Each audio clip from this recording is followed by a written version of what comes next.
Hello student, Maurya देवदापड़े कन्या महाविद्यालय के यूट्यूब चैनल में आपका स्वागत है। जैसे कि आप लोगों को पता है कि अपना जो नया सेशन शुरू हो गया है, नया सत्र शुरू हो गया है, तो आज अपने इस नए सत्र का पहला वीडियो अपने बनाएंगे फाइनल के बीए फाइनल के लिए इंट्रोडक्शन ऑफ ओओपी यानी ऑब्जेक्ट ओरिएंटेड प्रोग्रामिंग। यानी फिर सबसे पहले बात करेंगे कि ऑब्जेक्ट ओरिएंटेड प्रोग्रामिंग क्या है, ओओपी किसे कहते हैं, ऑब्जेक्ट ओरिएंटेड प्रोग्रामिंग पूरा नाम है ऑब्जेक्ट ओरिएंटेड प्रोग्रामिंग। अब बात करते हैं अपने इस ओओपी के बारे में। आज थोड़ा बहुत इसका इंट्रोडक्शन लेंगे कि ये क्या है। सबसे पहले बात करते हैं इसका जो पहला शब्द है ऑब्जेक्ट।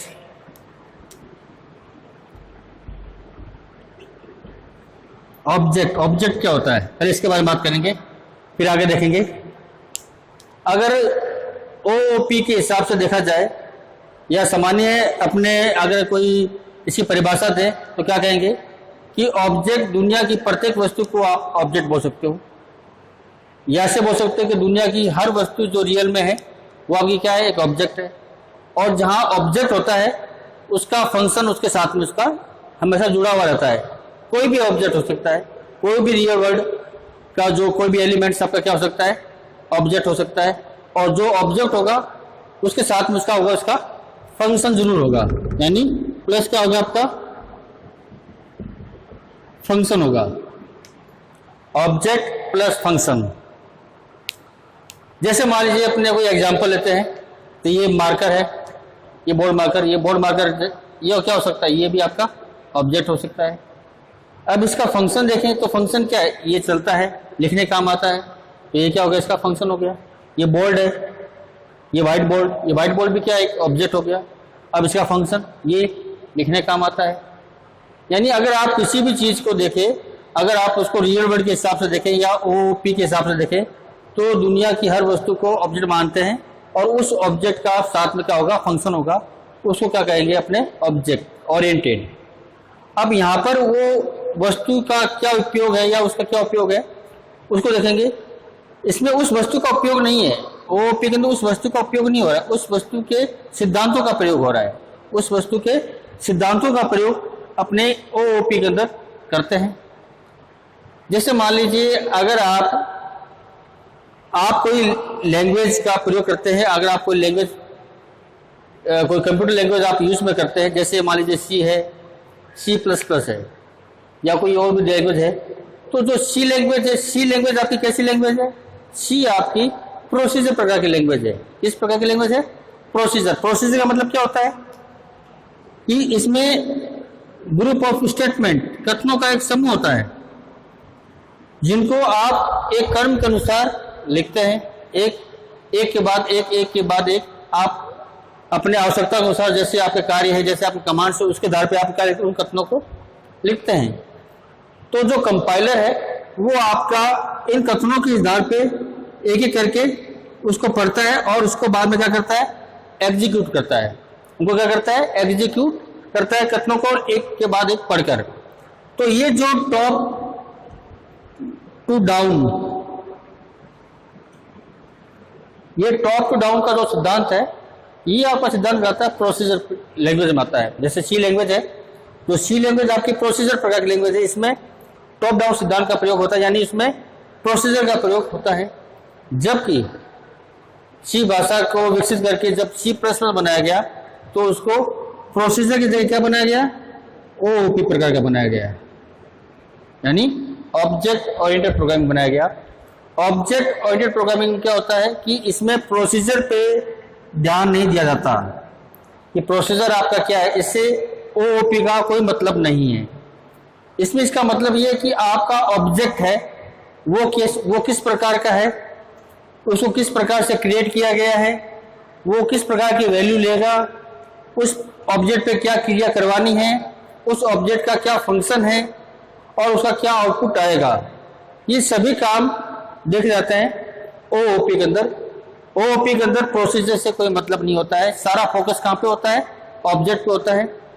और ऑब्जेक्ट को ऐसी तरीके से रखा जाता है प्रोग्रामिंग के अंदर कि जिससे प्रोग्राम का बाहरी वातावरण ऑब्जेक्ट पे कोई दुष्प्रभाव या कोई दूसरा इफेक्ट न डाल सके, इसको बोला जाता है ऑब्जेक्ट का हाइड करना, यानी ऑब्जेक्ट को हाइडिंग। इसको एनकैप्सुलेशन प्रक्रिया के द्वारा उसको क्या रखा जाता है, सुरक्षित रखा जाता है ऑब्जेक्ट के अंदर। ऑब्जेक्ट ओओपी के अंदर क्या होता है, ओओपी का जो बेस है, जो मेन सिद्धांत है वो क्या है, आपका क्लास है। क्या है, क्लास। क्लास क्या होती है, क्लास आपका कुछ सदस्यों का एक समूह होता है। अब कुछ सदस्य कौन कौन से होते हैं, एक होता है आपका मेंबर फंक्शन और दूसरा होता है आपका डाटा मेंबर। कौन कौन सा होता है, आप बोल सकते डाटा मेंबर और मेंबर फंक्शन का समूह का कहलाता है आपका क्लास कहलाता है।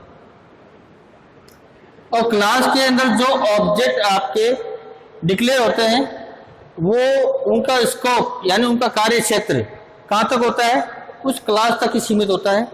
और आप अपने जो क्लास के मेंबर को एक्सेस मॉडिफायर का प्रयोग करके उसके स्कोप को आप निर्धारित कर सकते हैं कि आपका जो क्लास का मेंबर है वो कहाँ तक वर्क करेगा, यानी प्रोग्राम में उसकी वर्किंग कहाँ तक होगी, उस क्लास तक सीमित होनी चाहिए या क्लास से बाहर तक सीमित हो या पूरे प्रोग्राम तक में वो उसका यूज हो। तो आप इसका यूज आप एक्सेस मॉडिफायर का प्रयोग करके आप उसके वर्किंग एरिया को डिसाइड कर सकते हैं कि उसका वो कहाँ तक कार्य क्षेत्र होगा, इसका किसी ऑब्जेक्ट का या क्लास के मेंबर का। तो जो क्लास है वो क्लास आपका ओओपी का सबसे मुख्य सिद्धांत है। इसमें और भी सिद्धांत है, कुल इसमें आपके 8 सिद्धांत होंगे। जैसे मान लीजिए क्लास है, ऑब्जेक्ट है, इनहेरिटेंस है, यूजिबिलिटी है, क्या नाम है आपका पॉलीमॉर्फिज्म है। ये सारे आपके क्या है, ये आपके सिद्धांत है जो मैं आपको अलग अलग वीडियो में आपको मैं बताऊंगा या नेक्स्ट वीडियो में आपके मैं इसके सिद्धांत के बारे में आपको बताऊंगा कि ओओपी के कौन कौन सिद्धांत हैं और वो सिद्धांत किस प्रकार से आपके काम में आते हैं।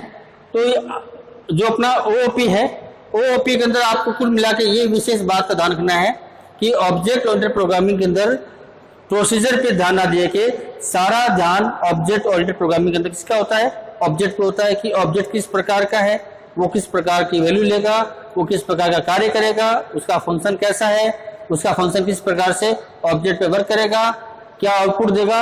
यानी सारा केंद्र प्रोग्राम का कहाँ पे होता है, एक ऑब्जेक्ट पे होता है।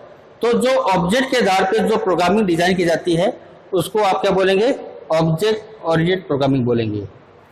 ऑब्जेक्ट जो C++ लैंग्वेज है वो आपकी ऑब्जेक्ट ओरिएंटेड प्रोग्रामिंग है। इसके अलावा और भी जो आपकी जो नई लैंग्वेज आ रही है वो सब आपकी क्या है, ऑब्जेक्ट ओरिएंटेड प्रोग्रामिंग आपकी आजकल यूज में आ रही है।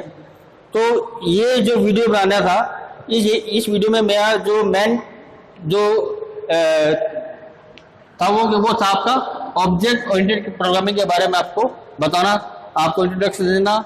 ये आपका क्या है कि इस सत्र का पहला वीडियो है।